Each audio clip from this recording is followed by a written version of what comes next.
imagine, like, there's parents that were like, Awful. you remind me of your father, get out of my face. Just like you did. You should run away too. You sack of shit. Yeah. Yeah. Right. Can you imagine taking All that? the bad parents live in another place. They live in New York. Yeah. You're like you did. You go to Yahuwah. I'm glad I didn't grow up there. God, all the parents are crap in New York.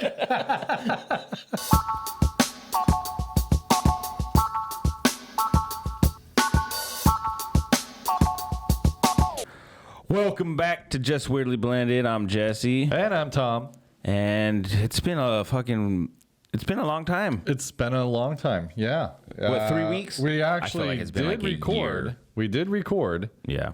So we have like an unreleased episode in the world, but not uploaded anywhere. So we might get that uploaded at some point. Not sure. We had a lot of technical difficulties. Yeah, it's been a wild ride the last few weeks. Why? Not 100% sure. I think maybe the website that we were using had some issues. That's kind of where I'm going. It's kind of like the only thing that I can think of that really would have caused these issues. You guys don't care about it. The point is we think we fixed the problem. We have some new equipment. Got new equipment, new computer. This guy went and bought a Sony camera. So So we might look a little prettier than we normally do. Or depends. You can see us a lot more clearly. So hopefully prettier. But yeah, so it's great. We're gonna go directly from a memory card. Yeah. So we will never have these issues again because I know you guys need us on a Sunday morning. Some of you are waking up and going, where is my Just Weirdly Blended? Do you ever do that though with certain like videos or podcasts or someone you follow? You're like used to this schedule, and all of a sudden you're like, whoa. For me, working out has been great having podcasts to listen to because it's like I used to listen to music, but I just listen to the same tracks over and over again. Yeah, for sure. It's like I don't really want to listen to the music.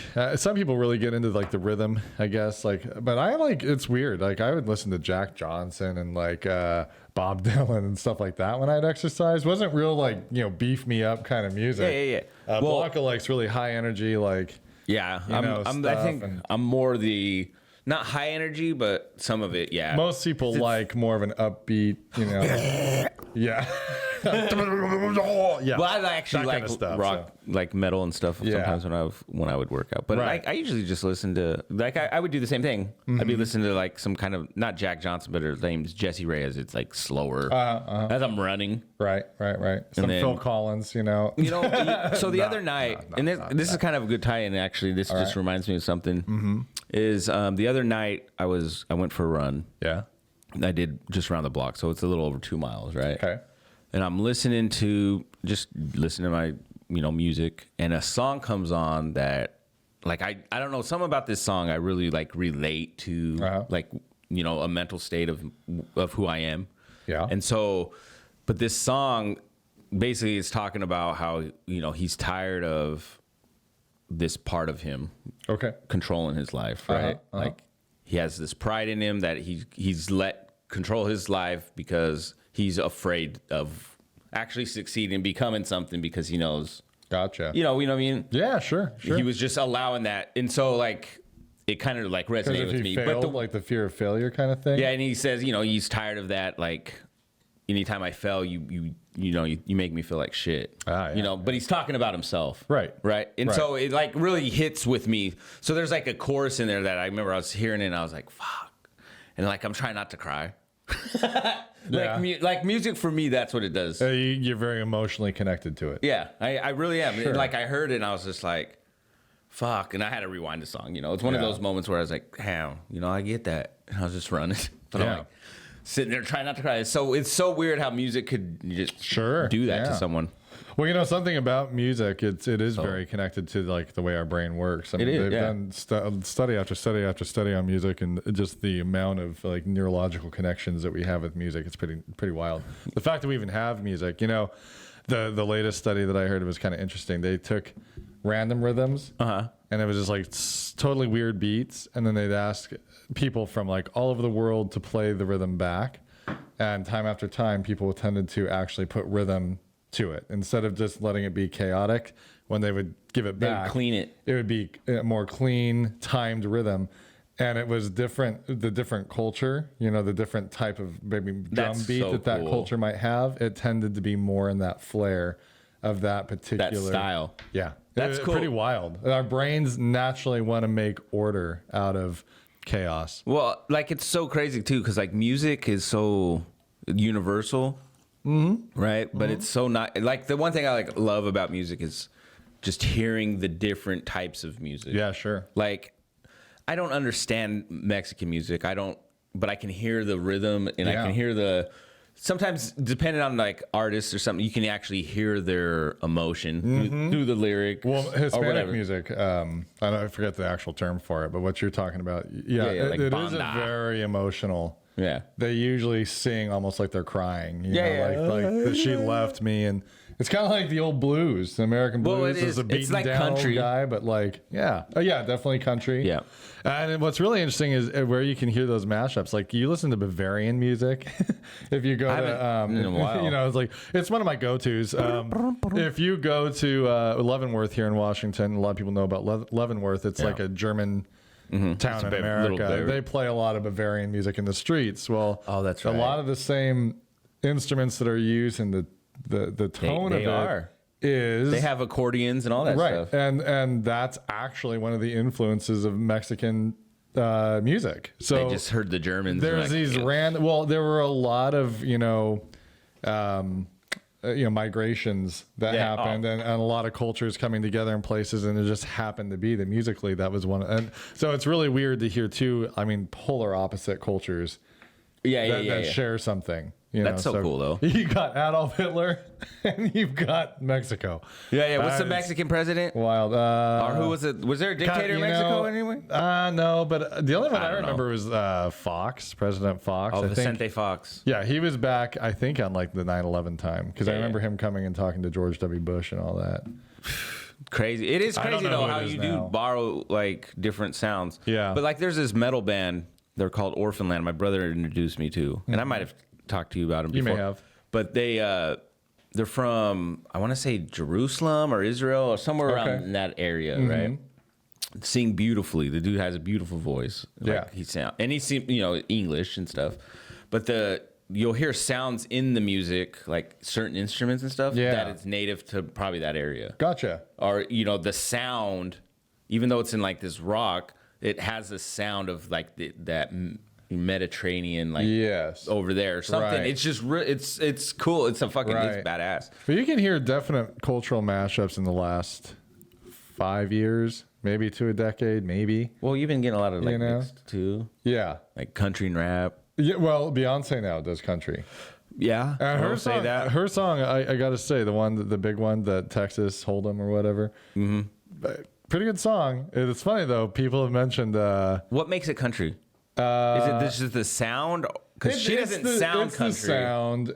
What I appreciate instruments is what more. I appreciate about Beyonce, because the one main issue I've had about country my entire life, and sorry to you country lovers out there, but you'll get guys from like Ontario, Canada, that sing like they're from the deep south, and it's very fake to me. Like that, I think be your authentic self. I really appreciate that Beyonce's voice is the same as it always is. So I like the fact that there's reality to her voice. She actually did grow up in Texas. I didn't know that.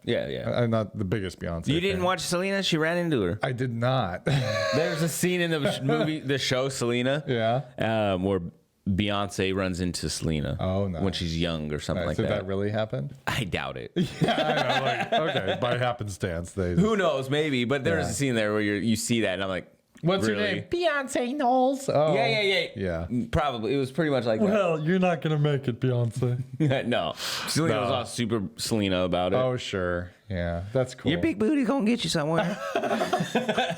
You belong to the city. Yeah. No, we were listening to a fun old 80s song before this. Yeah, it was a song I heard in Goodwill, and it just staying on the music. It just, I'm like listening to it, and I'm like, is he talking? Because I caught it like midway, and I was just like, is he talking about like this chick belongs to the streets? Like, what is going on? Sounded like it was like she was a prostitute. Yeah. My theory is that he was in love with her, and every night but he would lose her to the streets. But it had that rhythm to it. Like Roxanne, wasn't Roxanne kind of that story?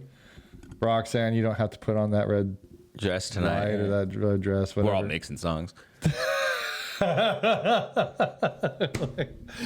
go to that dinner party, Roxanne. Yeah, Roxanne by what's his name? Rick Roll. Yeah, it's Rick Astley. But I did hear the Beyonce song. Somebody did like a little video. I think it was like one of the YouTube shorts or whatever. And they're like, where they talk back and forth, like the same person's acting like two people. Oh yeah. He's like, hey, have you heard the Beyonce song? They're like, yeah. And then they play part of it, and it's like dancing. He goes, yeah, it's like, I think he said it's like the Franklin song. Goes, no, that's like Franklin or Arthur or something. They're like, what? I'm like, no. And then they play the beginning to one of the PBS cartoons, and it was like pretty spot on. They're like, he goes, shit. That's how you sample. So I mean, it's got a good beat to it. Blanca played it for me, and I like Beyonce as a person. I'm not a huge Beyonce music fan. I'm definitely not. No. And I think stylistically, like it's catchy. Yeah, but I'm ready to just kind of like lay into this song, and I heard it, I'm like, no, it's like it's catchy. It's catchy. It's a good song. I think the only thing that makes it country to me is the woo. I mean, there's that, or just the like the guitar, yeah, right. The way it sounds. Yes. Like her singing isn't to me country, not like the country I grew up with. But that's what I appreciate. I mean, it's not. That's actually the part I appreciate is that she's authentic. I think country would probably reach a broader audience if it didn't all sound. Yeah, but I think they don't care. They don't. They gonna stay country. Like Reba McEntire, I get, because when she talks. And then there's been a couple country singers that kind of went to the pop side of things. Yeah, that's been happening for a while. Yeah, I remember that. And Flo Rida, right? Didn't he do some kind of like country-ish? Yeah, and so there's some country that I don't consider country, like Georgia, Florida line. Right? Because they sound country, right? But it's definitely a mashup. It is, but I don't think it's called. For me, I don't consider it country. So they have to be twang. They got to have that voice. To me, like that's a twangy thing, but. Country also is just music in general, where it's just a certain vibe that it gives. Just like any music, really. Right. And to me, the Georgia Florida line gives me more of a. It's not rap, but it's like. I know what you mean. I don't know. I know what you mean. Upbeat. Yeah, like poppy hip hop kind of. But that could be a new genre of country where it's like pop country. It is. Well, and that's becoming a big deal, and I think they're realizing a lot of. Unfortunately, everything boils down to money. There's a lot of money to be made. By two worlds combining, and I think that's kind of what we're seeing now. Is a lot of, but maybe it's the art. Maybe it's just the art side. Like, as not the biggest Beyonce fan, I think it's cool that she, did do that. Yeah, for sure. And went that way and stuff, and it is, showing that she can, multi-talented. Well, the song wasn't trash. That was the coolest thing to me. Is like it actually, it had, like a real memorable. I don't know what it is. It might have been Franklin or something, but. I'm not a big voice of her. I don't like her voice as much. I don't know. It's just something, and that's just been me since Destiny's Child. Like I was never like a big fan of hers, even from then. I like Destiny's Child, but just I don't know. I gotcha. I was more of a. Was there Michelle? Was that the other one in Destiny's Child? Maybe. Yeah, I don't so. Remember their names. You're like, I don't remember. He don't remember that group. Jessica, I think Jessica was Jessica. Super. Yeah. So we got, hopefully the camera, like we said, looks good and the audio's coming through clear. Yeah. If it's not, let us know. Sometimes we don't hear what you guys might hear, the way you hear it. So. We hear, obviously, through our headphones. It sounds great here. Sometimes I get to worry that we're going to like do this whole podcast, and then when we play it back, it's like, worst case scenario is what we hit last week, where we kept losing signal and we would be talking and realize we're not recording. So we should mix up last week and this week together. So really confuse everyone. This would have to be a really short podcast this week. We could dude, it was so crazy. We're gonna have to make 3 cuts in order to make one episode, because it kept just stopping recording, which you guys care so much about. I know. What have you been up to? Me in the last 3 weeks? I don't remember. Last week we did what we call spring conferences, which is weird, in March. So do you like have a conference with each kid's parents, So in the or fall- do you choose? In the fall, we want to have a conference with everybody. Okay. So we really want to reach out to families, make sure that everyone's Yeah, connected and all that. Yeah. Spring, it's more optional. So I reached out to the parents that definitely I wanted to touch base with and, talk about specific issues or whatever. But it's up to the parents too. So we send like a card home. That's how our school does it. We say, I do want a conference or I don't. I think that's the school Send district it, thing. and then they say, yes, I do, or no, I don't. I'm not sure what would happen if I said, yes, I do, and they said, no, I don't. I think I would still try to like say, well, please come in. Yeah. But that's kind of what JJ got was a card then. Yeah, because the what little JJ yellow was card. like, do I have a conference? I was like, honestly, I don't think so, to be honest. Like, not having behavior issues and like all the academics are, relative on par. Like, I had parents that I could have met with, but if like we've talked a lot and we pretty well know, like if they're up to speed and it's not something so significant that I'm really worried about the kid, then there's really no reason for it. Have you ever been in a situation where you had like a parent that just wasn't open to letting their kid learn? You know what I mean? Like the kid was like kind of behind and the parent was just like not being cooperative and helping I've had them, because sometimes parents are lazy in the fact that I've had one time where a parent didn't think that all the homework was necessary, and I respectfully disagreed. But ultimately, I just told them, like, look, it's your kid. Yeah. I can't make you do the homework. I do think that it's important that he do it because he is behind a little bit. But at the same time, if it's a really busy night and it's something that you don't think you can do, then that's your... Was he just in sports or something, I wonder? I don't know. I'm not sure exactly what the reasoning was, but it is what it is. Every family has taken their away from his game. But it's like, really, the homework is there for a reason. So like I try to explain to parents, like they're exposed to it in the morning, right? They have hours in between. We kind of, you'll hit it throughout the day, but the real direct, what we call direct instruction on that piece happens at a specific time. In our case, it was in the morning. So if they're going over those materials again that night, their brain's got probably a 10-hour window where now it's going back and it's seeing it again. So that reinforcement within a period of time should start to show results. If they're getting it in the morning and not seeing it again till the next morning, now you've got 24 hours. Yeah, you're doing so much. The connections may not be as strong as if you were to see it in the morning, see it at night, see it in the morning, see it at night. Yeah. Then the little talks throughout the day, the little connections mean more. Yeah. No, so, that makes sense. That's like anything, though. And like the reality is if you want your kid to succeed, like it doesn't mean that you're sitting there reading all night. Kids need a break too. They need to play. They need to. But it's just like, I think for families, the hardest thing is if you have families that don't have a structure down. Yeah. There's not like a set way that things go after school. That's when you have probably the hardest time making sure your kid's making it, because it's like, well, there's no set time where they have dinner. There's no set time where there's this or that. Or sometimes kids are just on their tablet the entire evening. It's like, well, they can do tablet after they've read. And plus it's an opportunity for parents and kids to be together. Yeah. It's like it's just a time to take 30 minutes out of your night, sit with your kid, there's a lot of feeling like that.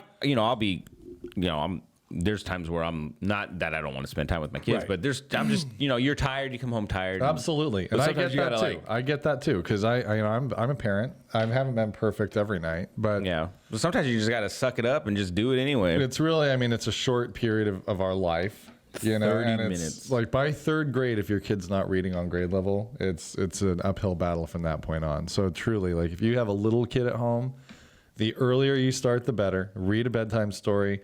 If you're tracking the words, if you're going the direction of the words on the page and you're pointing to them these little guys, by the time they get into school, they know what the cover of a book is. They know what the back of a book is. They know how the words move.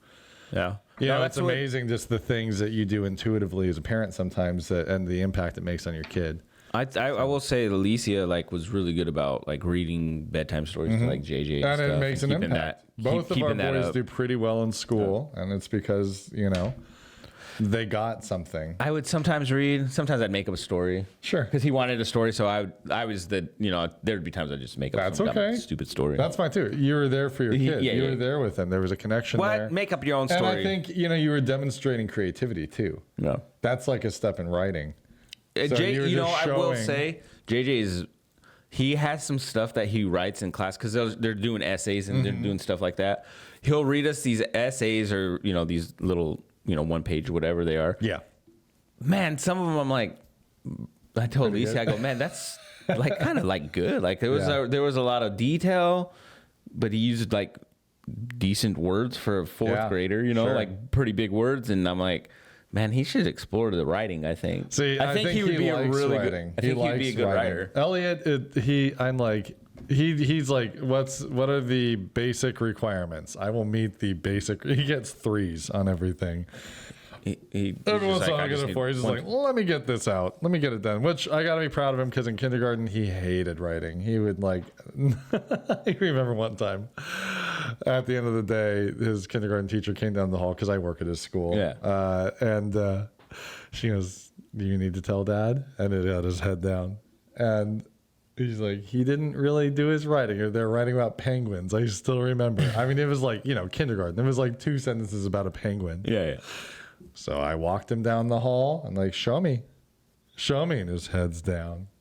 He had nothing. Oh. He wrote penguin or something. And it was so funny. I'm like, because he just was devastated and so upset as this little kindergartner. I'm like, buddy, you can't not do your work. Like, I can't think of creative words. Every year, though, I mean, he's an overthinker. I think you know Elliot pretty well. He's one of those kids that if he thinks too much about it, he gets in his head and then he just shuts down. Yeah. So if he feels like he's falling behind, he just likes to sit with it for a little bit. And I get it. It's not that he can't do it. It's that he has to think about it for a minute. It's a process. That's how I am. He just really wants to kind of like bask in it for a little bit and get his thoughts together and then put it down.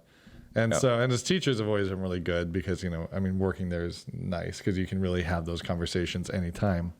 But they've understood, and we've really gotten him to a place where like he'll get it done. It just like last year for the 3rd grade state testing. Yeah. The teacher was like, she's like, we want him to have his time, but we're running out of time. Can you talk to him about getting it done? And I was like, absolutely. So I talked to him like, buddy, don't just sit there. Yeah. Like, I get that you want to like think about it, or maybe you want to avoid it, but either way, like you're going to run out of time and your score is going to be shit. Like you got to do something. So he pulled it together and he got that done. But kids are all different. It's just crazy how you learn different. You know? Well, Elena, the kid that we share, she drives me nuts because she is fully capable of everything. God, she's just lazy. She'll have the homework done and then just won't turn it in on like kid.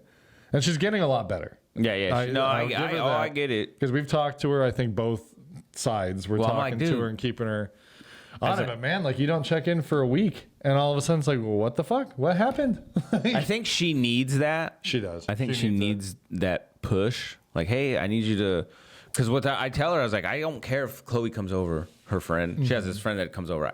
But if you got an F, like, then you need to, I'm helping you out. Help me out. Help yourself out, actually, Well, it's like, I think we said this before. If it's too hard for your kid. This is a parenting podcast this week. This is good stuff. You don't want to listen to it. You're a bad parent. Bad parent. That's what we should call this podcast, Bad Parents. Bad parenting. It's all right. Hey, we're all bad parents from time to time. We all do a selfish thing. I mean, I'm guilty of it more than I would like to. I think I'm more of a bad parent than a good parent. Yeah, sure. To be honest with you, I'm a piece of shit. No, that's that's. No, but I mean, like a good parent might make mistakes, but overall, does your kid feel loved? Does your kid feel safe? Does your kid know how to be a decent human being? Yeah, are you checking in with your kid? Can you get mad at your kid, but your kid still relies on you and knows that you're there? I've blown up at Elliot at times. I've probably said things I shouldn't have said or whatever, but at the end of the day, do I know that kid knows I love him? You're just like your mother. You're like your mother. I can't stand you. Why don't you run away? Can you imagine talking to a kid like that? Oh my God, no. That stuff I haven't said. No, I know. No, but can you imagine, like, there's parents that were like, you know, awful. You remind me of your father, you know, get out of my Just face. like your dad. You should run away too. You sack of shit. Yeah. Yeah. Right. Can you imagine taking All that? the bad parents live in another place. They live in New York. Yeah. You're like your dad. You go to Yahuwah. I'm glad I didn't grow up there. God, all the parents are crap in New York. Just kidding. Just kidding. Lots of good parents in New York. God But they bless New York. sound more mean. But they sound mean. I mean, the best parent in New York sounds like, you do your homework? I'm really proud of you. I know. You did a great job, son. That's just so aggressive. Boston, those parents got to be awful. Dude, I wish I had that, though, because like we've talked about before, those accents, you just sound tough. So cool. It's so cool. But what were you going to say about parenting? Oh, I don't know. I didn't mean to I cut you off, my fault. No, it's time to move on. This isn't just a parenting podcast. This is a family podcast. This is a At some family point, this is a mental health podcast. This is a men talking podcast. That does actually take me. I wasn't sure if I was going to talk about this or not, but I think I am. I think this is a good segue into it. My wife and I, Blanca, we've been watching the show Love is Blind. Oh, yeah. On Netflix. And I really hate reality TV shows. I pretty well refuse to watch them. But this one, for whatever reason, I've allowed myself to get into. And it's got some drama and bullshit, but it's got some redeeming qualities, I will say. There are some real relationships that have come out of it. And it really is kind of something. So what's the premise? So the premise of Love is Blind is you take these group Like of blind men dates? and women, and yes, you put them into these what they call pods, where they live together as men and women separately. So they never see each other, but they go into these little booths that have like a little couch and like basically like a tiny living room where you can't see the person, but you can talk. So the entire relationship is based solely on conversations. So you're trying to connect on a emotional level first. Oh, And then they meet. So if you get to the point where you find your person and you propose, or they propose to you, and you accept, then you meet. And so you go to this other spot and they reveal, and you see each other the first time. You run to each other, kiss, say hi. Oh my God, you don't look like what I thought. Or like, wow, you're so beautiful. Wow. Damn it, you're ugly. So, I mean, but you see it. I mean, sometimes you see it in that second. Like, love's not totally blind. I mean, and to be fair, like you do have a type sometimes. Well, no, and you can have an emotional. I gotta say, there has to be a physical. There's a physical spark that there has to happen, and sometimes there's a very beautiful person. Like there are people I recognize as being very beautiful that I am not attracted to. You know what I mean? Like, for sure. So that sometimes Like, just that physical piece, whatever it is, chemical, whatever, it's not there. And so that's a little tough. You can really tell. It doesn't always work out, but then you get couples that do work out. So there is, I mean, they play it off like, like we're a serious show that doesn't, they do some shit that's like, you didn't have to do it like that. Like you didn't have to throw these people together. And so like after they do that, they go off, like all the couples that have made it, they go off to an island or to Mexico or wherever. And they have like a week in paradise, kind of like a honeymoon type. Okay. Like a little trip. I guess not a honeymoon, but Like a trip a more acquainting, get to know each other. They're going to go have fun and they're more staying in a intimate hotel, level. but all the couples are there. So they're seeing people that they might have talked to. Like sometimes it might have been a person that they also connected with in the pods. So they just talk to each other like your cellmate above you and your cellmate below you. So because you said so multiple people can talk to each other. So okay, so in the beginning stage, they set up times. So they've got like let's say 8 pods on each side. Oh, okay. Okay. Guy and girl meet up and down. Yeah. And then it's like, okay, 12:30. So I have a date in pod 5. Oh, okay. So Yeah, I get you. Like speed dating style. Speed dating. Okay. So you're talking, and actually I could see this working in the real world. If you had, like, say that you knew your type and there was like an agency that could take your type and then put you in that situation where you just talk to people and there was no. We should just start that business. JWB coming. That's actually copyrighted. You can't do that because we're going to do that. So that is legally bound now. That's our thing. And we didn't, Anyway, go on. We didn't get the idea off a TV Great show. idea. Okay, we came up with it first. It was our idea. Is love blind? Is it?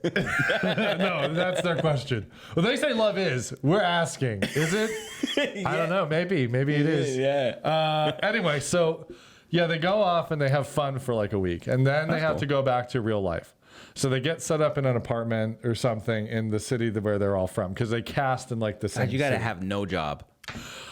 Well, so at this point they've probably been gone for 2 weeks, because all of this entire show happens in a month. Oh, that's the insane part of it. Which Jesus. I'm like, come on, like. I wouldn't say yes, probably at the end of this. But anyway, so then they go back and spend 2 weeks living together in real life. They go back to work. They have to start making their, and that's the kind of the cool thing about the show is like you do see these like fast-paced situations where now they're living together in an apartment together in a shared space, going to work, dealing with like some of the life stresses.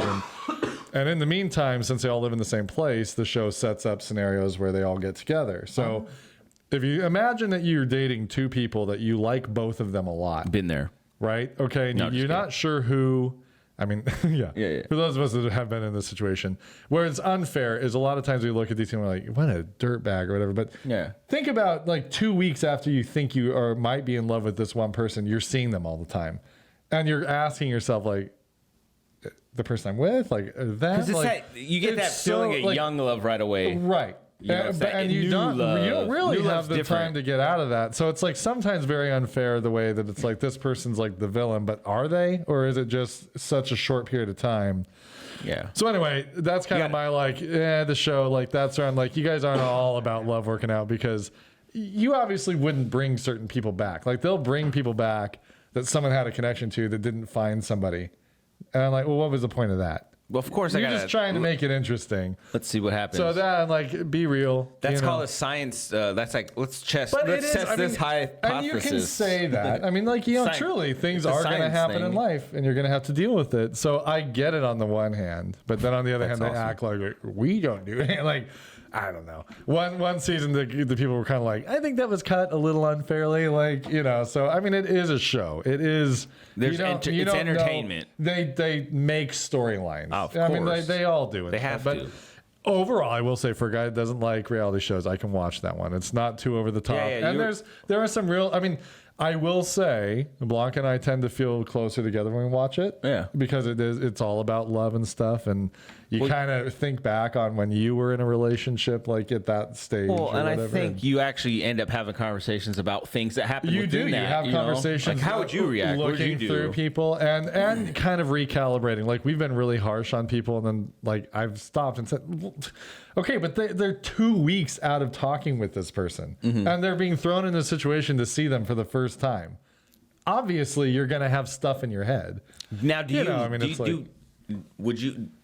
think there's people who lie, like just because they don't want to make the other person feel bad? Yeah. Like they had this great conversation, but when they see him, they're like, "God, fuck, they're ugly." But like, no, you can tell. Yeah, you can tell. Yeah. There's a girl, a very beautiful girl, and the guy. So they were both. I think they were both like Indian, like from like American, but like Indian heritage.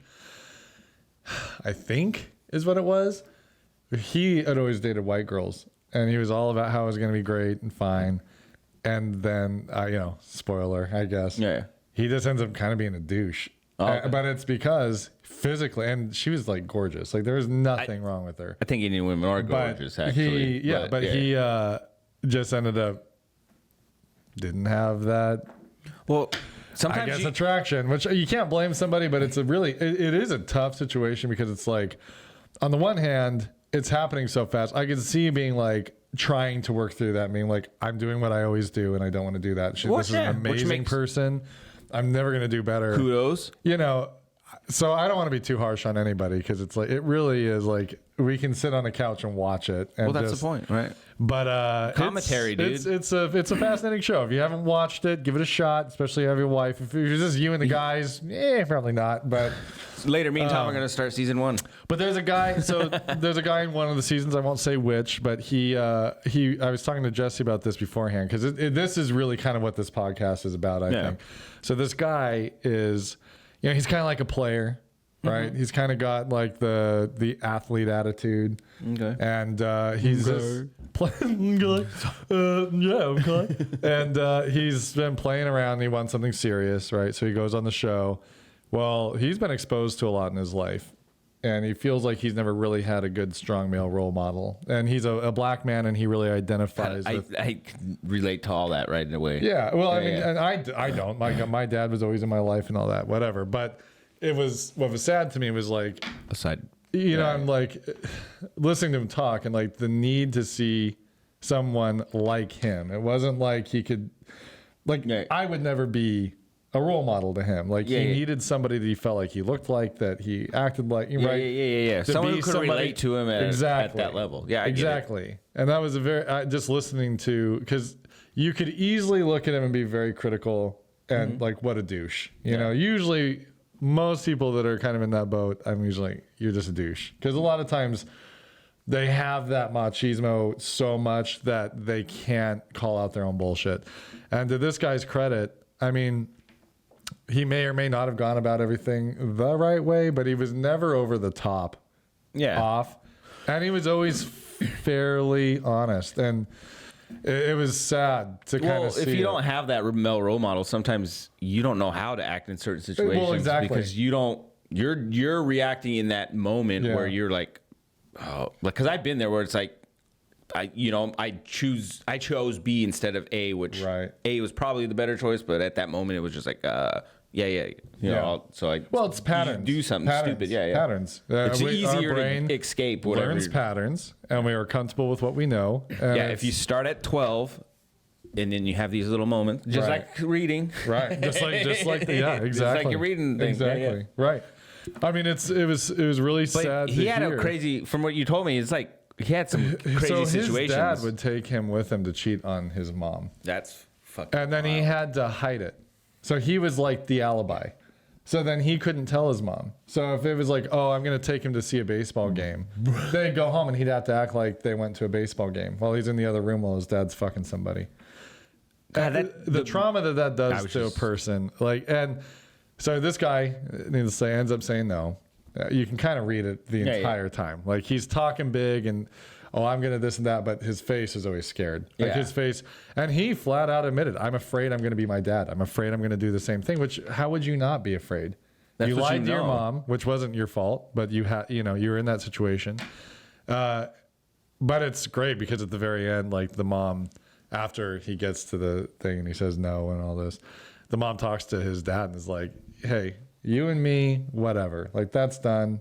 Like I forgive you. Can I ask a question? Yeah. Did the mom, during that story, I know the mom, did she know the husband would cheat on her? Like she knew that part because their marriage ended after like 25 years. I'll let you tell the rest, but like, no, I didn't know. I wanted to know. No, that's contextual. Okay. That is a piece that you kind of do have to know. The mom, and they're not together now. They're not together now. They were together for like 25 years, and then she got tired of it because she knew that he cheated frequently. He was a frequent, different women. But they're still cordial in the fact that they can talk to each other. I mean, it was like she's a very strong woman. I mean, you can tell just the way she carried herself, the way she talked to him and the girl when they were dating, because there's a point where you meet each other's families. It's just she had a really solid head on her shoulders, and she was a woman. I mean, those people are like, they're just wise beyond their years, and like she had been through a lot, obviously. And it was a real moment. I mean, that's the nice thing about the show. There are moments that are very real, mixed in with the other shit. But that's what makes it. You can appreciate it. She talks to the dad after, and she looks at him just like, you and me, we're fine. Like you did your thing to me, and it hurt, but that's not what matters. She's like, I forgive you, blah blah blah. But I've learned in this show, in the course of this last month, things that I never knew, and what you did to him is why he's here today. Why he couldn't say yes, because he thinks he's going to be you, and that's not okay. And you need to go apologize. She called him out on his bullshit. He was, to his credit, he stood there and he heard it. I don't know, in their life, I don't know what's happened since. But it is really sad to see an adult who you would think of as like a strong person, and I think he was a strong. He did the right thing. He said no for the right reason. Well, because he would have probably ended up hurting her because he wasn't ready, and he could lose her, but he did the right thing, and I think that's very commendable. And if he were going to be like his dad, he would have said yes. And he would have just gone on and done his thing. He didn't do that, so he already made a choice, and that's the thing for people. Like, you can look at your life and the choices you've already made and ask yourself, is the pattern the same or is it different? He made a choice in that moment to do something different. Yeah. Maybe he was going to go on and cheat. Maybe he was going to go on and do this stuff, but at least he wasn't going to hurt her. Yeah. And that was the choice that he made. And that was a good choice. Which I gave because he probably did like appreciate her and respect her. He loved her. He wanted her, but he couldn't say yes yet. And he tried to make it clear, like, I'm not saying I don't want to be with you. I'm not saying no, not ever. I'm saying in this moment, I don't feel that I can give that to you. Well, you're not ready. Like there was this, and it's a month. They've known each other a fucking month. So there was this girl I was talking to before I met Alicia and stuff, and she was hands down she was a good person, right? She was a good girl, and like most of the time I would be that person where I'd just mess around with chicks or do whatever here and there and not really care.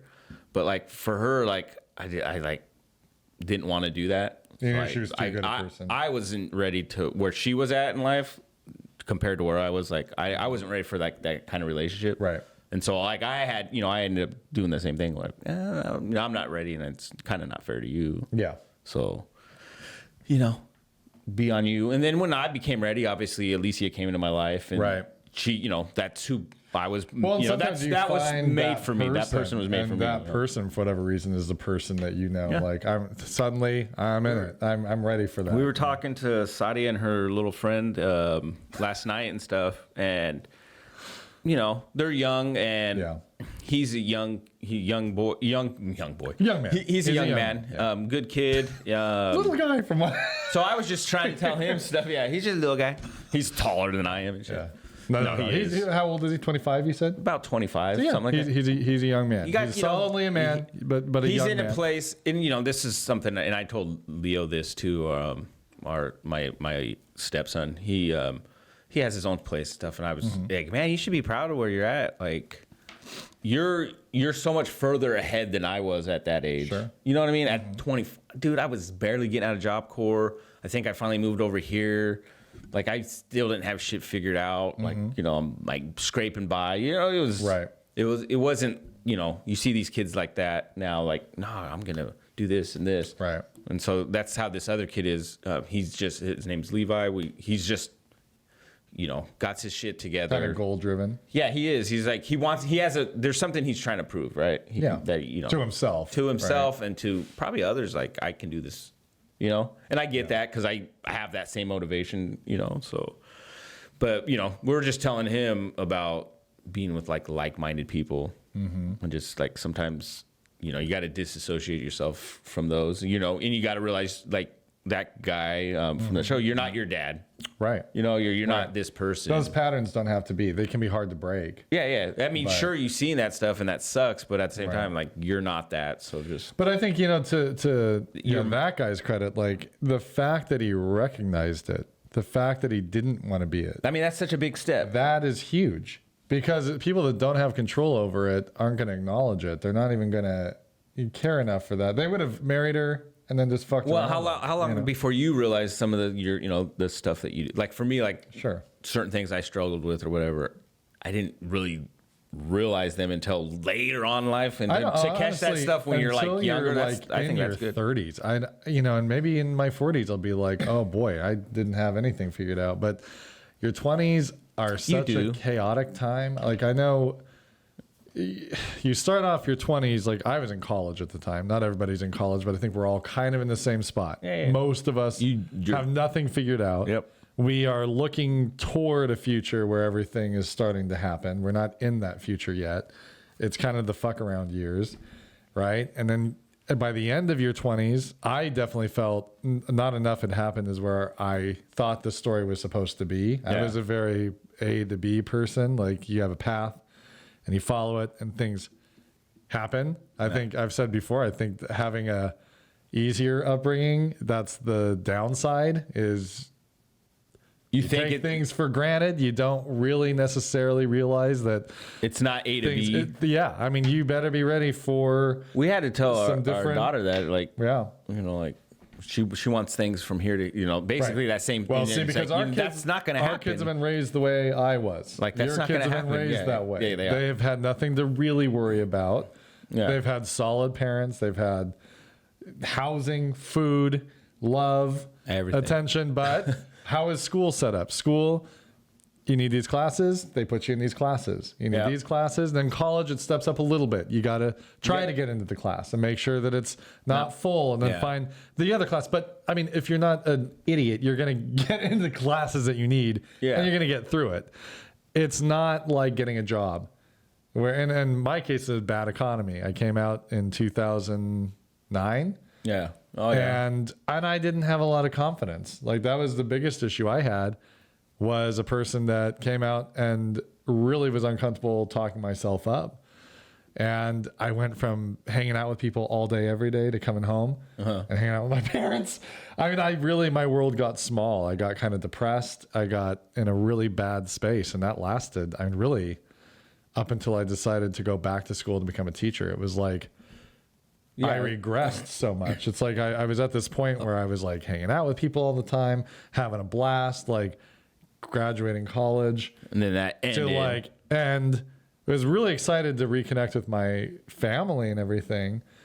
But as a human, as a man, you think after college, it's like, boom, I got this career. Oh, I was going to get a job right away. Maybe not like the perfect job, but something. And I couldn't even get hired at like Target.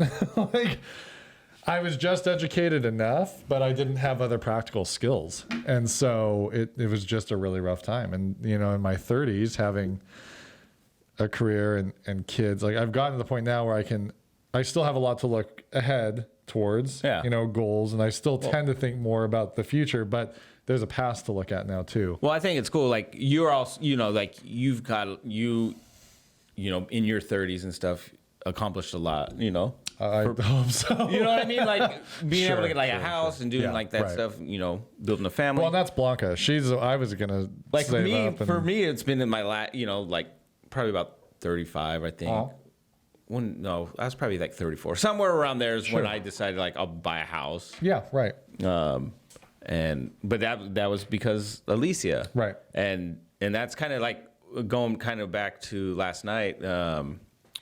Levi was talking about like having, it's nice to have like a woman kind of on your side and someone who's going to push you. And I was telling him like, yeah, man, I was like, I didn't have stuff. I didn't, I've been in your boat. Like, I didn't have people pushing me. Right. I didn't have, advice given to me. It was just like, I'm doing all this myself. And so I was just trying to tell him to be proud of that. Right. And then, I wouldn't be where I'm at without my wife, because she was kind of like pushing me to get a house. But she wasn't doing it in a way like, I'm going to leave your ass if you don't get me a house. But it was just more of like, hey, we should probably get a bit. You want to establish. But I wanted to do that because I like, I was like, damn, this girl gets me. I don't want to lose that because, I maybe not have had that. Right. Well, and that's like kind of where Blanca and I were. We went really fast. Thank God it did work because it was like me and Alicia the same way. I was already moved into her house within like a month of us being together. How we were. It was quick. She lived with her mom, so I hung out in her room a lot. But we were both in our late 20s. We were like 27. But what a wild time. Yeah, I went from just like I didn't have luck with anything. I was very like I was on a couple dating sites, went on a few dates, nothing really. Plenty of fish, baby, right here. That's where we met. No? That's where I met his ex-wife. So that's where I met my current wife. Yeah, it was actually like 11 years ago as of Thursday. So the night I had to stay at work late was our anniversary of our first date. So we had talked from the weekend before we talked, and then we actually met on that Thursday for our first date. Went well. And basically from that day on, like, she played hard to get for a while, but really, like, we hung out every day after that point. So ours is like a July, I want to say like the 12th or 17th, somewhere around there is when our first like meeting date was. And that'll be probably like 12 years for us. Something like that. Something crazy. I think you guys had been, you were together a bit before we were. Yeah, not much though. Yeah. It all happened. Like, dude. Right. When I say this, like, my son was born June 18th. His is July 18th. Like, and at the time, we didn't know the other was pregnant. We didn't. Well, I mean, we knew when the baby came. But like, we weren't like how we are now. We weren't homies. We didn't like know that. each other. It was like, hi, how you doing? Nice to see you. As they're picking up or dropping off Elena, I would look at him. I'm like, yeah. He said, "Fuck you," threw eggs at my car, like shit like that. No, No, he was TP'd always, his you were car and always a everything, very, fucked it very up. nice guy. I never felt any, and that's the thing. We've talked about it before. If you're in this kind of situation, first you have to be over it. You got to be over the relationship that you exited. You got to have everything put to rest.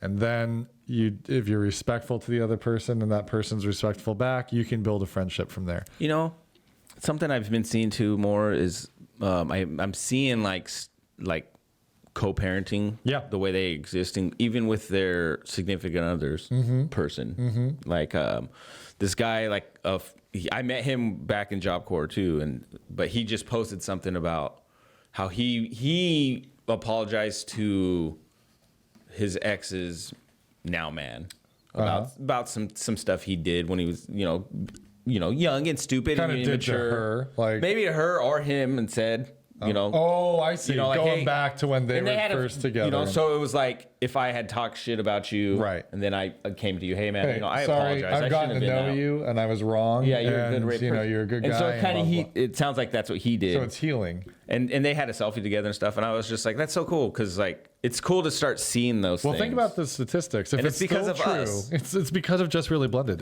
We've been doing this for 2 years, so we take credit. Subconsciously, people hear it, and we copyright every single relationship that works out this way. It's because of us. Yep. What was I going to say? I was going to say something.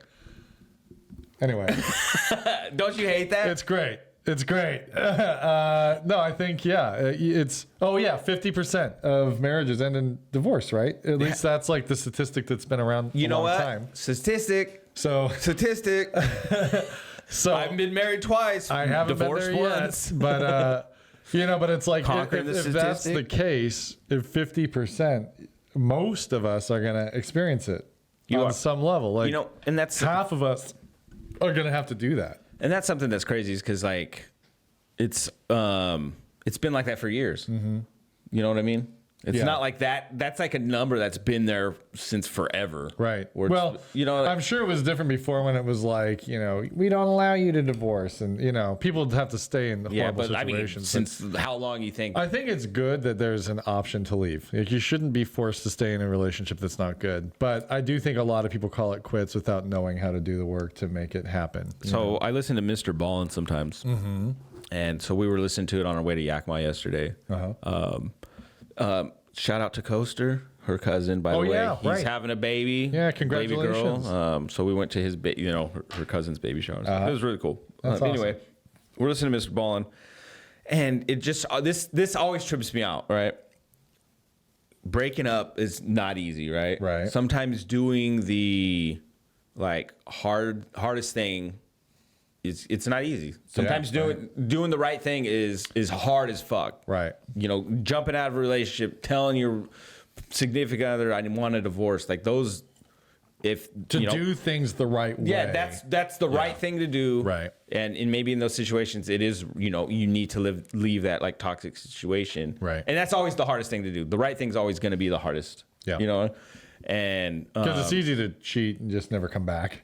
Yeah. Or something, right? And on Mr. Ballin, they're talking about there's these guys, and there's been stories of women, but they fucking hire a killer and murder because they wanted out of the relationship instead of just saying, hey, I don't want this. I'm done. You know what? I should just kill her, because then I don't have to deal with the discomfort of leaving. The psychotic thinking of that, though. I can see why these people get life, because you got to be a psycho to think, well, I mean, I just won't have to deal with it anymore. And their thought is, too, like, oh, she's going to take some of my money. My life's going to be hard. Well, you're choosing to leave her. So, yeah, it's going to be a little bit hard. Well, sometimes like I said, the right thing is always the hardest. Right. There are consequences to it. Yeah. There are consequences. The question is, you're rebuilding your life. Right. So is it worth it? Yeah. Is losing that person? And sometimes the answer is yes. Yeah. If she's not good for you, or if he's not good for you, and you've done what you can. But the reality of relationships, I mean. So this kind of brings up the question of the week. Yeah. What do you do when you start feeling like you and your significant other are starting to grow apart? How do you recognize that and bring that back together? And is that something you want to do? I think that's sometimes you got to evaluate those questions. Sure, it's totally normal. We talked about this a little bit before the podcast too. When in the course of a marriage, you're going to have periods where you're growing apart because you're busy with kids, you're busy with work, you're busy with this, you're busy with that. You have to refocus some attention here and there. It's not always the honeymoon. No, people get so caught up in that honeymoon phase where you're just it's mostly never the physically excited to see the person. And when you live together for 10 years and you see each other all the time, you have moments where you look at them and it's like you've been hit in the face. And you're like, oh shit, like you're so pretty and blah, blah, blah. But day to day, you're just trying to live life. You're just trying to get through the grind of everything. Yeah. And in the course of just living your life, you can diverge. And you have to recognize when it's hit that point where it's like, okay, either we keep diverging or we come back together. Yeah. And I think the natural course of most relationships is kind of going apart. If you got that magnetic energy, you're gonna come back. That's right. Yeah. Like if you started with high physical attraction, I don't mean that that's the most important thing. Don't get me wrong. It's not. But you have to have. There has to be something. If there is a sexual attraction between you, you'll always have that magnetism to pull you back. Yeah. It's even there's always going to be something. Maybe it's not sexual. Maybe there's something else. Right. Some mentally, sometimes some people, right, that will. That's very true too. Like, but you know what? You can still grow apart, not only mentally but physically. People grow apart. Yeah, you know what I'm saying? absolutely. Like where all of a sudden he doesn't touch me no more. Right. She doesn't. Which a lot of guys don't have. Fuck, I felt Trumpy right now the way I did. Look, frankly, men touch. Whoa. But like some guys, like myself, I need a physical touch, right? Sure. Like my love language is physical. I need, and I don't mean in the sexual way. Like it doesn't always have to be a sexual thing for me. It's just just a reassurance. I frequently have to put my hand on his shoulder. A reassurance or whatever, from my wife. Yeah. There's something there where that's just, and she knows that, and she's as you get validation through that touch. Yeah, as much, or even just let me touch her. Like sometimes I just got to have my hand on her like thigh. Gotcha. Or just on her boobs or something. We all get that. But she understands she that gets it. I need to do that. So watching a movie, you just... there's been times I'll cup the boobs. She knows. She just she laughs. But she's not a person who likes being touched physically a lot, right? Sure. That's not who she is, but she understands what I need. And so for us not to grow apart, she allows herself in those to be not uncomfortable, like in the sense of where she's like, you don't, it's just like he needs this or whatever. And now if I don't do those things, sometimes she's like, what's going on with you? Yeah, like she'll ask like, hey, why don't you grab my hand? Why don't you grab my booty or something? My boob hasn't been held in a long time. You haven't touched my ass in a long time. Yeah. And you're like, my bad. Yeah. Sorry, come here. Yeah. But no, but for me, that's that's the thing. But that's, I don't know, for us, that's kind of, Yeah. like you say, that magnet, you get back together somehow. Right. And you build it if that's something you want, obviously. And I think the problem is... Don't kill him if you don't want him, though. God, yeah. Let's just make that clear. Killing him is not really a great choice. No. It's not an actual option. Even if you get away with it, it's a horrible thing to do. It's stupid. And it's such a candy-ass thing to do. It's like one thing I give myself, I didn't go on a lot of dates. I've never been like a player type. Yeah. But so I was always looking for a solid relationship, that kind of thing. But as like nice a guy, I guess, as I was, maybe it's because I've tried to be, not always been, but tried to be a nice guy. Like the second I knew it wasn't going to happen, like I didn't feel it, I would man up and like, maybe not in the second, like not in the middle of the date, but like at the end of the date. You know what? No. As uncomfortable as it was, I'd at least say like, I'm sorry. Like I didn't feel the way I thought I was going to, or that I did. And so I don't think that's something you should be proud of, because not a guy. There was times I never did that shit. I just didn't feel right about ghosting somebody, but like I ghosted. I was bad in that sense. So like, I give you a lot of respect for that, because that's hard to do, to be honest. It was hard to do. But I think the hard part, like I've always felt guilty for things, like very easily.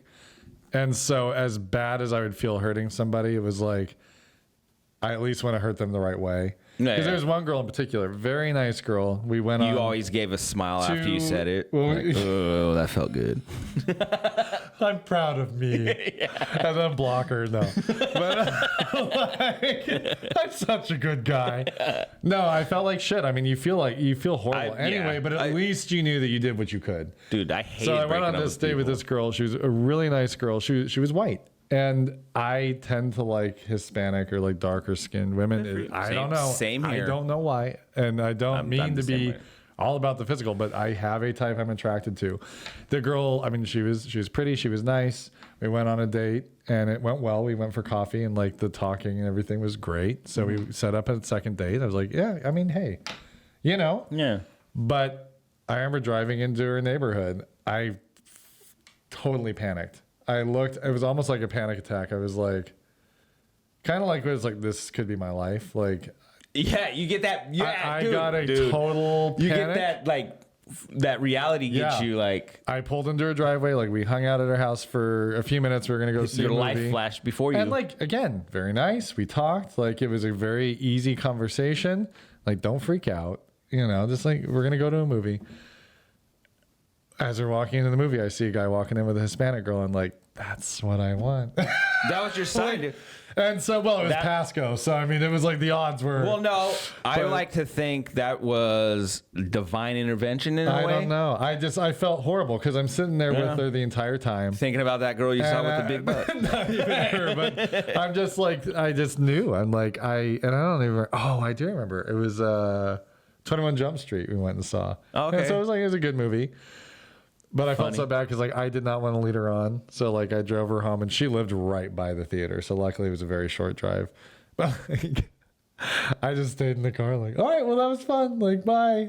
And she got out of the car. I think she kind of knew, because I just didn't want to like make it seem anything. But that was the time where. So then like I think I texted her right after. It's like, I'm really sorry. I just didn't feel what I thought. See, I could text someone something, but to say it to them was so hard because so maybe I wasn't that great a guy. Maybe I didn't. I don't know. In my mind, I did a very noble thing. No, you know what?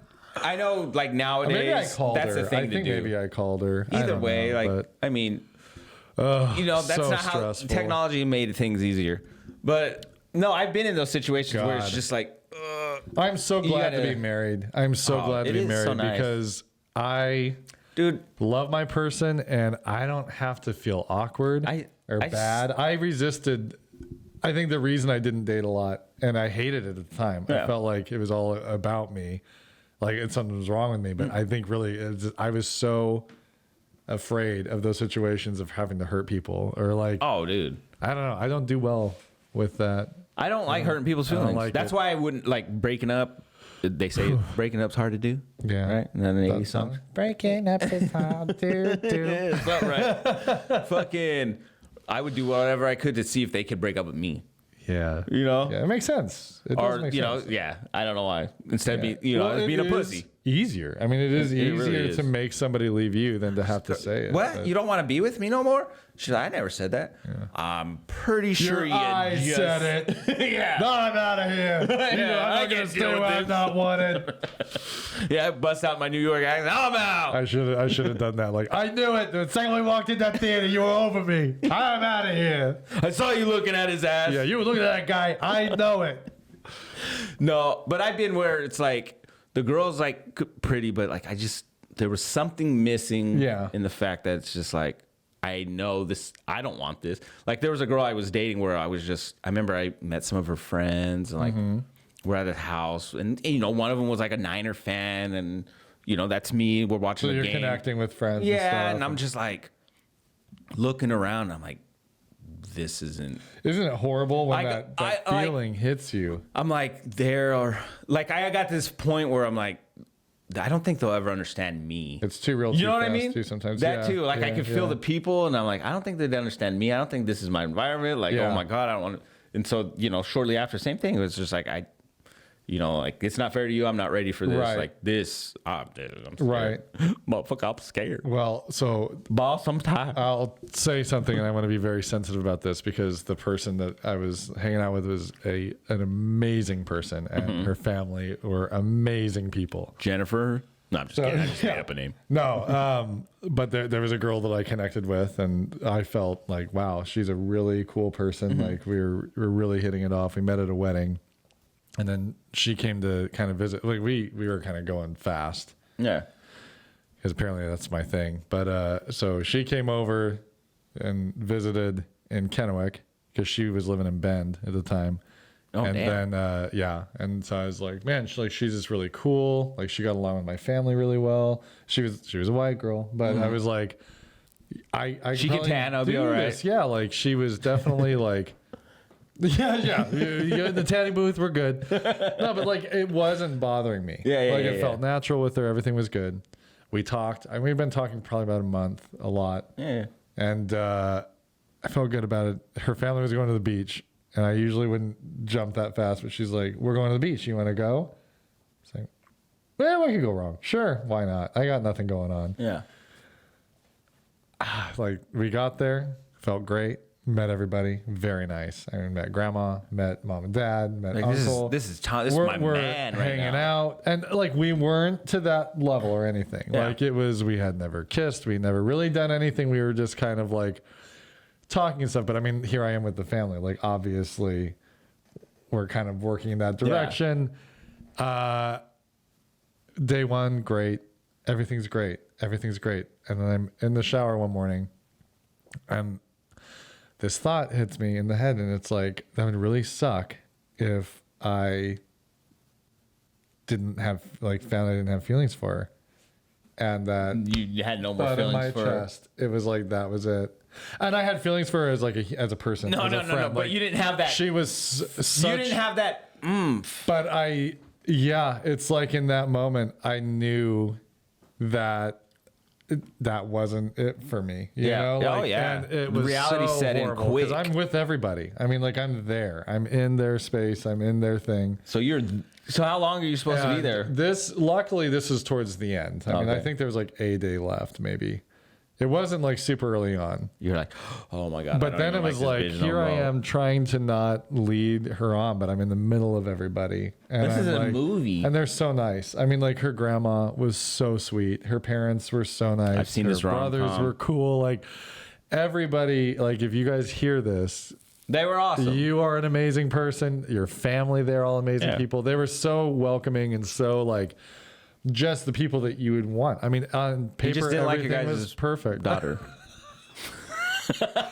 No, I just like I don't know. yeah. I just No, it wasn't the right thing. Exactly. And it No, wasn't anything with her. It just whatever it was. I can't even like articulate it. It just wasn't. but I know that feeling. What you're talking but about, it's where like it's a just like terrifying feeling because all of a sudden it's like you're almost like claustrophobic. Like you're just like that feeling like I need to there's just so much run. weight on your chest at the moment. It's like, and I'm like with her family on vacation. I haven't been felt in that situation. so bad, and I called her after, and had like I called her about it and was like, I am so sorry. Like we were on this vacation. Like I just don't think I feel the romance. Like I feel definitely friendship. Like I think you're an awesome person, but.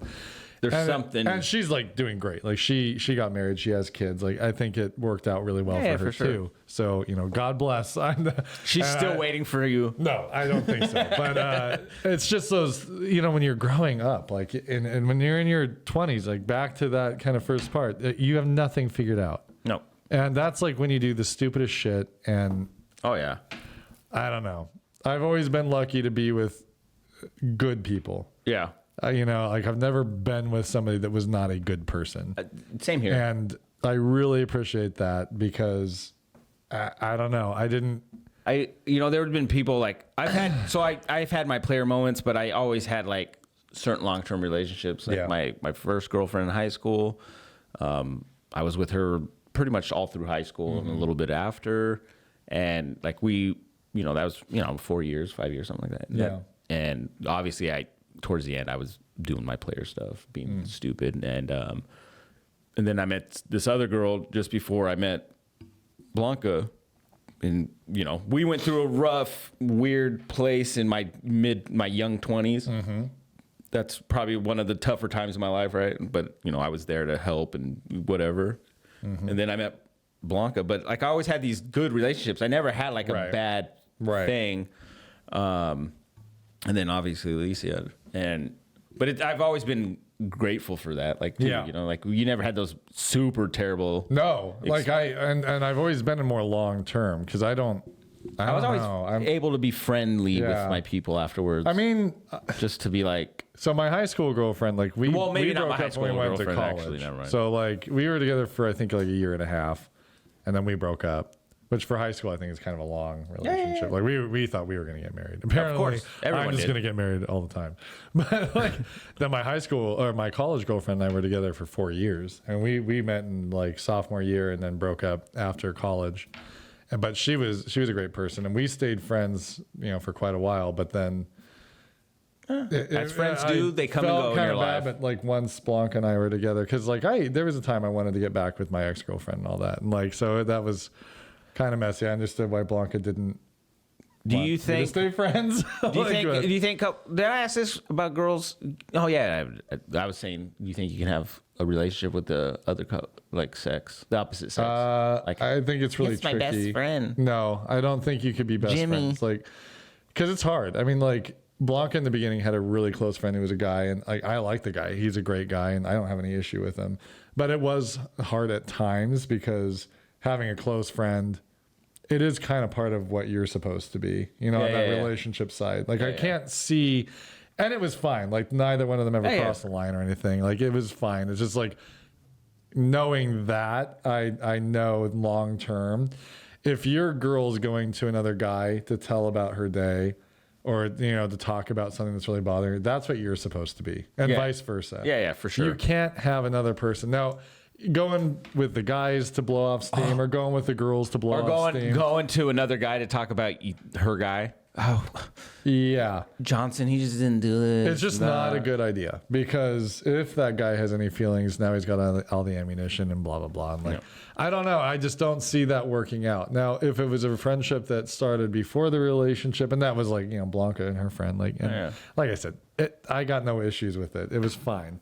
But like, you know, that's a little tougher because you're not going to just be like, you can't talk to that anymore. But I mean, just realistically, I don't think your marriage has as great a chance of working out if your best friend is of the opposite gender. I mean, I just don't. No, I get it. Because that is supposed to be your person. You can't really subdivide your person. No. Like, well, but I really want to go talk to him. You're mine. You know what I mean? Like, I tell you, you know you're mine, girl. You better stop. She made some joke about something. And I was like, oh, yeah? Yeah, you better shut up.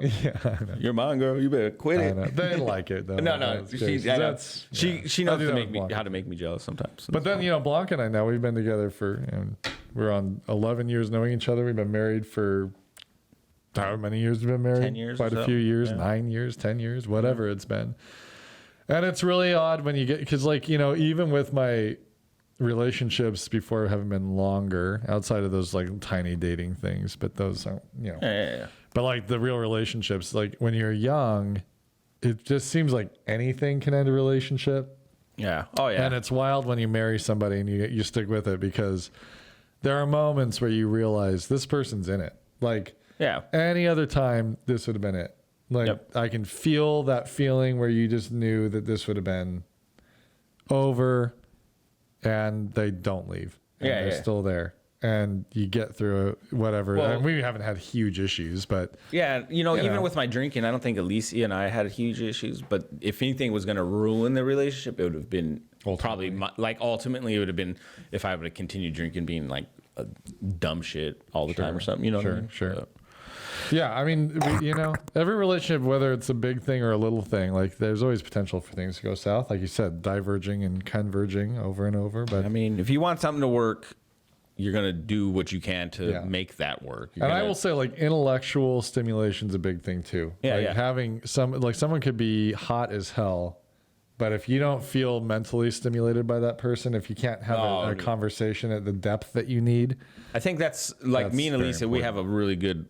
We communicate well. People sometimes will see, like, they think, like, the kids sometimes will be like, you guys fight. And we're like, we never fight. Like, but we don't fight. That's the thing. Like, Alicia will talk loud. Right.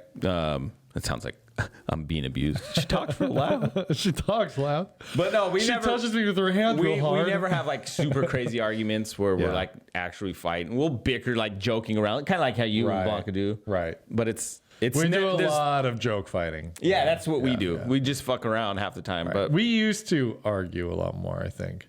But I mean, we both grown, and, chilled. I feel like me and Alicia have actually gotten a lot closer over the last like year or so. Well, your energy levels change too as you get older. Like in my late 30s, I've definitely hit more of a phase. Like I don't have the energy that I used to fuck around with a bunch of shit. So it's like, I'm not gonna be as loud or Yeah, no, I don't know. Things change. Like I've been trying to grow as a person, so I've learned to like, let things. Some things I'm just like, whatever. That's what it is. Right. It's always gonna go this way anyway. Like this is the same routine. Patterns, just like her though. The patterns. She's probably seen stuff or it's like, whatever. It's like a small thing. Yeah. It's not like I think the coolest thing too, and you've probably experienced this. Anybody that's been married for 10 years probably experienced this. Blanca and I, our backgrounds were so different. Our families were so different, and like all of our traditions were so different. And it's been kind of fun now that we've been through it for so long. We kind of have our own flow and tradition of how things work. Like I feel like we've really melded the two things together. I think that's how cool. Like me and Lisa, we have our own traditions that we've built. Probably based off of some of her stuff. Because I don't remember having like super traditions growing up, but like. We'll have dinner together. Yeah. Most of the time with the kids. we don't. I wish there's times where we don't, but a lot of times we'll all sit down. The kids have no interest. Blanca doesn't care as much. That's something that I should be. But like more. The family get-togethers and stuff. Yeah, we don't get a lot of those. Even like we'll go to Alicia's. Your family's away. I mean, you have to really. Well, my family's never been like. Get togethery like that. Yeah. Like Alicia's family is. Your sister comes over from time to time. Yeah. No, and I still, me and my sister. But I know what you mean though. Yeah. Just randomly kind of getting together. Like you and your brother had barbecue together. Yeah. But he also lives 2 minutes away. I can drive to his house in 2 minutes. So that's true. I don't know. It'd probably be different. My sister was a little like 2 minutes away. Yeah. Right. But my brother and I become really close too. I mean, we fought like hell as kids, and now we're really good friends. So that's how it should be. Yeah. I mean, it's. Life. I don't know. We were telling, I'll end on this, but we were telling that Levi kid that, I was saying basically with families, sometimes you just, you build, he told me this story. I won't get into it, but like, basically I was like, as you get your own family, you start building traditions based off of what you went through in life or something maybe you want to introduce that you've always wanted to do. Right. Sometimes that's the beauty of having a family. You get to introduce that stuff. Absolutely. Because he was really like in awe of the fact that we have dinner with the kids. Uh-huh. And then he was very like, it was his birthday a while back and Sadia decorated his apartment. Uh-huh. Really nice. Balloons. He came home and he was like, what? Like he thought just some friends were gonna come over, but she had it all decked out, and I was like, "That's because we've taught her. We've taught her well because we do that with the kids, right? Every that if someone's special to you, they've come over. Like our house, we'll decorate. It's nothing crazy. We'll just have balloons. Happy birthday! It's definitely a birthday celebration. Yeah, and we'll leave it up for about 3 months until the next birthday. Yeah, change the balloons. Dude, we had decorations up one time for like 2 months. That's funny. Okay, I'm gonna take this out. Over. Yeah. yeah. But I was like, she's seen that, and it kind of made me feel good, like. Seeing that she's like kind of introducing that thing. She likes, Well, the good thing about this kid, he reminds me a lot of my dad. My dad grew up without, a great family structure. And he married my mom, who had a very solid family structure. And he really bonded with them. And he really took after, like he loved he loved his parents, but they were closed off people is kind of what I've gathered.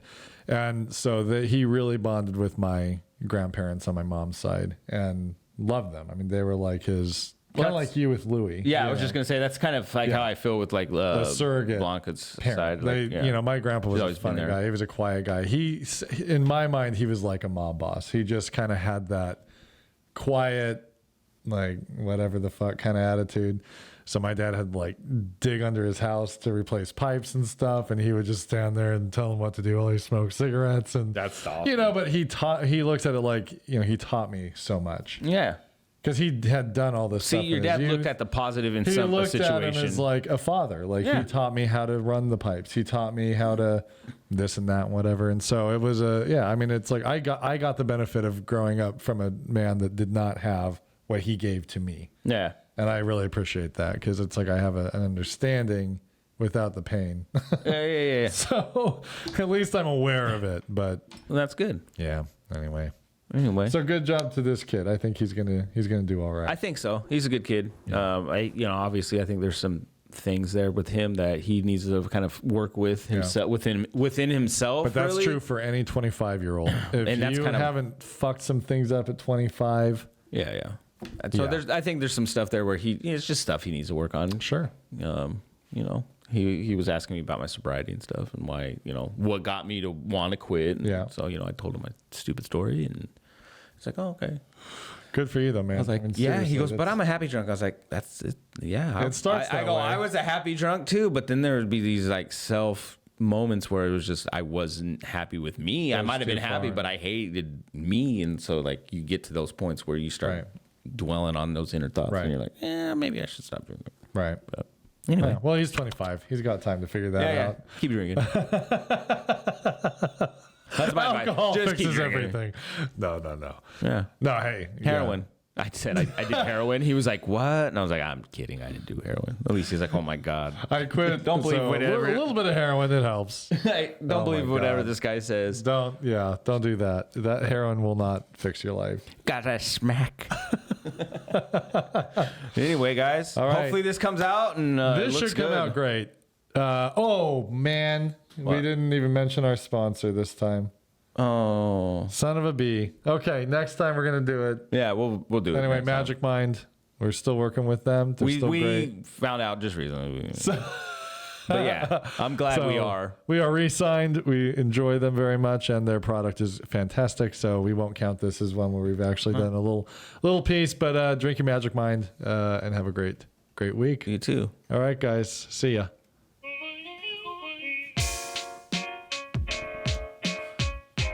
I'm so hungry. It hit me like at the end of this.